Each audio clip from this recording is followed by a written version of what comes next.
All right, so part of my journey as a new football fan has been watching documentaries. Netflix has been putting out some bangers recently. Documentaries help me in a couple ways. They help me understand context of what I'm watching. And they also help me gain an appreciation for the development of the game through history. So it's called Luke Sports Academy for a reason. I am a big nerd. I love to do research. I love to study history. I love to read, and I love to really dig into history. I also am a massive sports fan, and so where history and where sports intersect, I naturally have a massive interest in those things. So I watched a Netflix series called The English Game, and it's a historical drama based on true events, although it's a little loose with the actual history, but it paints a picture of the development of the game of football. And I found this to be such a fascinating series. I loved it. Just fair warning, there's going to be some pretty big spoilers involved in the rest of my review. You've been warned. So the series follows two individuals, Fergus Suter, a Scottish footballer who joined Darwin FC in 1870, and Arthur Kennard, a wealthy, well-to-do businessman banker who played in 9 FA finals over the span of 11 years. We see character development and growth in Kennard's character from the beginning. He starts off pretty selfish and self-absorbed and narcissistic. And through some hardship in life, he takes a hard look in the mirror and he develops into a hero. Many parts of the story are fictionalized because they had to make it great drama, and they did a great job. It is a fascinating watch. I definitely recommend you go watch The English Game. What a great series it is. It's not a documentary. It's a dramatization of real events. And so there's a lot of fictionalized things that happen. It's not necessarily 100% to the history. Arthur Kennard and his wife Alma cannot conceive a child. They miscarry a baby, and it kind of goes through their struggle to have a child. That's actually just complete fiction because in history, they had no trouble conceiving and having children. In fact, by the time that this series starts, in real life, they had 3 kids already, and I believe they end up actually having 7.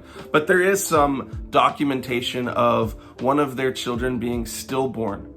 And that could be where they draw the inspiration to have this storyline in the series. The point of the series is to paint the picture of the early football landscape and the drama between the working class and the upper class. There's a sequence in the show that really demonstrates the attitude of the working class in football. Their wages have been cut. They're on strike because of working conditions. They're not making any money. They've been sent home. And yet these people pool their money together so that they can have a football club compete in the cup. They so wanted to support their club that they put what little earnings they had together to send them to the cup. It's a really touching part of the story. Not sure how accurate it actually is to real events, but it demonstrates that football meant everything to Darwin.